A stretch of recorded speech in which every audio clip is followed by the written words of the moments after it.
Di antara luka dan doa, sikap Muslim menyikapi konflik yang membakar dunia.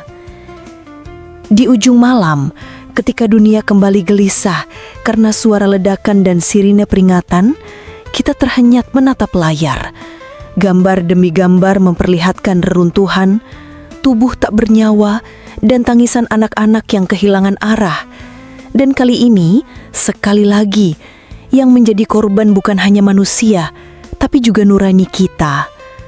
Di satu sisi, mereka adalah saudara kita seiman, orang-orang yang dalam sholat mereka menyebut nama Allah yang sama, yang bertakbir di pagi hari dan bermunajat di malam yang sunyi, yang darahnya sama merah dan harapannya sama, hidup dengan damai, aman, dan bermartabat.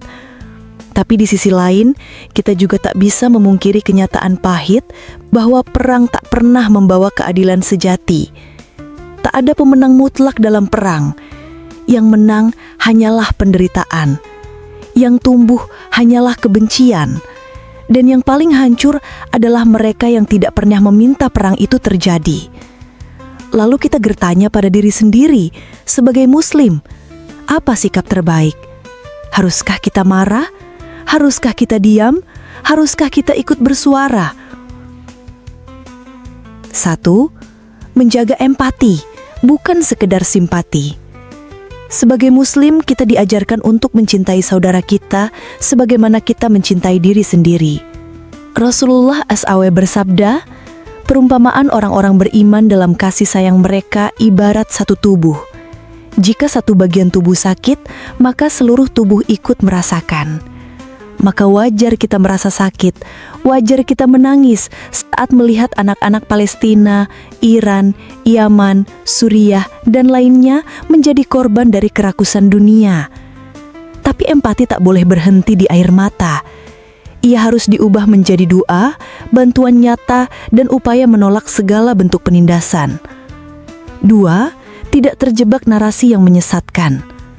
Namun kita juga harus berhati-hati, karena hari ini narasi dibentuk bukan lagi oleh kebenaran, tapi oleh opini dan propaganda. Kita diajarkan oleh Islam untuk menyaring informasi, bukan menelannya mentah-mentah. Firman Allah dalam Al-Hujurat ayat 6 mengingatkan, wahai orang-orang yang beriman, jika datang kepada kalian orang fasik membawa berita, maka periksalah dengan teliti. Jangan biarkan kebencian kita dimanfaatkan oleh mereka yang ingin memecah belah. Jangan karena cinta pada saudara seiman, kita ikut membenci umat lain tanpa sebab. Karena dalam Islam, keadilan tetap harus ditegakkan, bahkan jika itu menyakitkan hati sendiri. 3. Mengingat tujuan hidup dan hakikat dunia. Kita harus paham, dunia ini bukan tempat tinggal, tapi tempat ujian. Darah para syuhada bukan sia-sia, tapi bukan berarti kita mencintai peperangan. Rasulullah sendiri selalu memilih damai jika masih ada jalan. Perang hanyalah jalan terakhir, bukan tujuan mulia. Sebagai Muslim, kita percaya ada balasan di sisi Allah untuk setiap luka. Ada hikmah di balik setiap kehancuran. Namun yang paling penting, ada tanggung jawab di pundak kita untuk tidak ikut memperbesar luka itu. 4. Menjadi penyeru kedamaian dengan kekuatan ilmu dan akhlak. Mari kita lawan kehancuran ini bukan dengan amarah buta, tapi dengan ilmu, akhlak, dan kontribusi nyata. Bangun kesadaran umat dengan dakwah yang sejuk. Perkuat ekonomi agar umat Islam tak selalu jadi korban.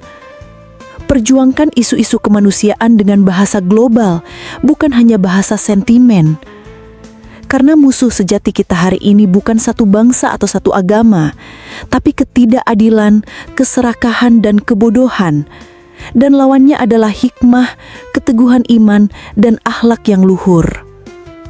Penutup, saat kita meratap langit malam dan mendengar kabar tentang saudara kita yang tertindas, ingatlah bahwa air mata mereka bukan sekedar duka, tapi panggilan bagi kita untuk menjadi Muslim yang lebih bertanggung jawab.